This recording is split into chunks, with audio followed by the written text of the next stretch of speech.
Salut, bienvenue sur la chaîne.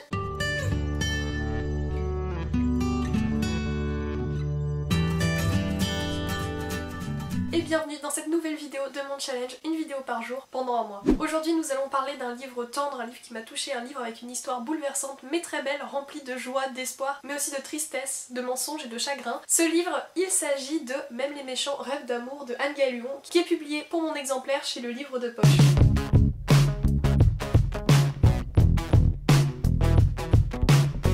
Ce livre, c'est ma dernière lecture et je l'ai énormément aimé. Tout d'abord pour la plume d'Anne Galion que j'avais déjà découvert à travers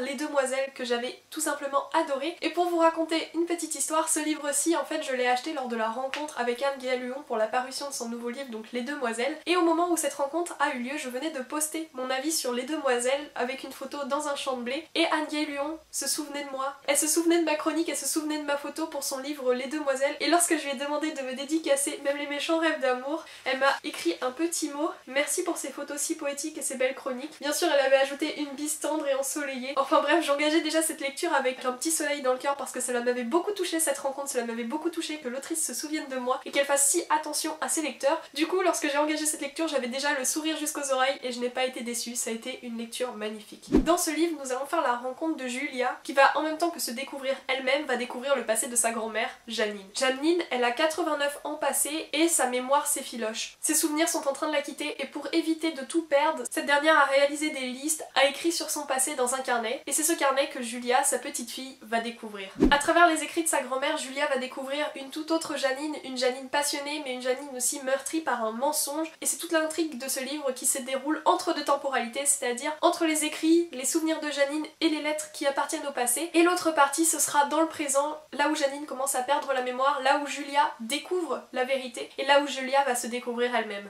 C'est une histoire de famille assez complexe, c'est une histoire d'amitié, d'amour, qui se déroule sur un fond historique complexe. Julia va prendre ce carnet comme une bénédiction, même si elle n'ose pas poser des questions à sa grand-mère, elle va en apprendre beaucoup et va finir par délier sa langue et vouloir véritablement savoir la vérité. En retrouvant sa grand-mère, Julia va faire la rencontre des autres pensionnaires de la maison où se trouve Janine. Ce sont des personnages pétillants, pleins d'humour, ce qui apporte une touche de gaieté indéniable à ce livre. Je ne vous ai pas vraiment détaillé le résumé parce que je trouve qu'il en dit un petit peu trop, mais la dernière phrase du résumé de ce livre, je vais vous la lire parce que pour moi elle résume à elle-même l'entièreté de ce livre. Elle résume la beauté des propos de Anne Galion, la beauté de sa plume et la beauté tout simplement de cette histoire qui m'a beaucoup touchée. Et s'il n'était pas trop tard pour réécrire le passé?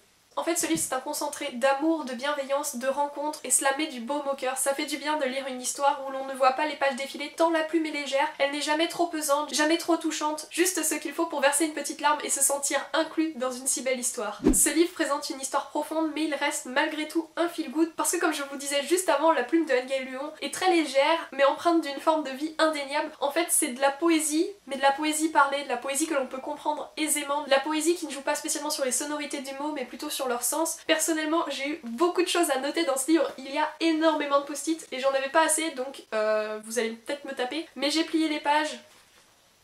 Voilà. C'est très très beau. Je pense que vous avez compris que je le trouvais beau, mais je ne peux pas m'empêcher de le répéter parce que j'ai vraiment dévoré ce livre en quelques jours et une fois que j'étais lancée, je ne voyais pas les pages défiler et en ce moment c'est très très rare parce que j'ai pas beaucoup de temps pour lire et du coup je me focalise beaucoup sur le nombre de pages que je lis par jour, c'est un peu bizarre de faire ça, mais pour ce livre aussi, je me suis totalement détachée de ça, je me rendais pas compte que j'avais lu pendant des heures, c'était très très agréable comme sensation. Après, sans vous mentir, il y a certaines phases du roman que je n'ai pas spécialement appréciées plus que ça, notamment l'histoire d'amour qui m'a parfois semblé un petit peu trop facile, un petit peu trop grossière, un petit peu trop revue, mais à mes yeux cela ne pose pas de problème pour apprécier ce roman parce qu'il s'y déroule plein de choses et que ce n'est pas la seule intrigue, clairement pas d'ailleurs. Donc pour moi c'est un livre à découvrir puisqu'il aborde plein de choses, notamment la mémoire et le souvenir, et ce sont des thèmes qui me touchent très particulièrement. Donc si ça ne tenait qu'à moi, je ne parlerais même pas des petits défauts de ce livre parce qu'à mes yeux ils sont totalement moindres. Bref, si vous ne connaissez pas la plume d'Anne Galion, il est grand temps pour vous de la découvrir parce que c'est une plume fluide, vivante et pleine d'émotions. Ça se traduit très fortement dans l'histoire en fait. Même si l'histoire peut sembler simple, même si l'histoire peut sembler vue et presque revue dans les histoires que l'on peut lire assez fréquemment, pour moi la plume de Anne Galion a quelque chose qui fait que ce livre est une petite perle. Ce livre est un concentré de bienveillance et c'est un pur bonheur de le lire. Du coup j'espère de tout cœur que comme moi vous découvrirez ce livre et que vous l'apprécierez comme je l'ai fait. Si vous avez lu le dernier livre d'Anne Galion que je n'ai pas lu, j'aimerais bien connaître votre avis pour savoir si je me lance dedans, même si je me doute que je me lancerai dedans très prochainement tant j'ai aimé Les Demoiselles et même Les Méchants Rêvent d'amour. Aussi un dernier truc, c'est que le titre me perturbait beaucoup, il est poétique mais je ne voyais pas du tout à quoi il menait et c'est à la fin du roman que j'ai pu comprendre son sens et cela m'a beaucoup touchée. Donc j'espère que vous prendrez le temps de lire ce livre, de lui donner sa chance pour comprendre pourquoi ce titre lui a été assigné. Voilà pour mon avis lecture concernant Même les méchants rêves d'amour de Anne Galluen. Bien sûr je viens tout juste de le lire donc je n'ai pas encore énormément de recul sur ma lecture, mais tout ce que je peux vous dire et vous recommander de retenir de ma chronique, c'est tout simplement que j'ai adoré ce livre et que j'ai passé un très agréable moment en le lisant. Du coup je vous remercie d'être resté jusqu'à la fin, j'espère de tout cœur que la vidéo vous a plu et je vous dis à demain pour une nouvelle vidéo. Salut!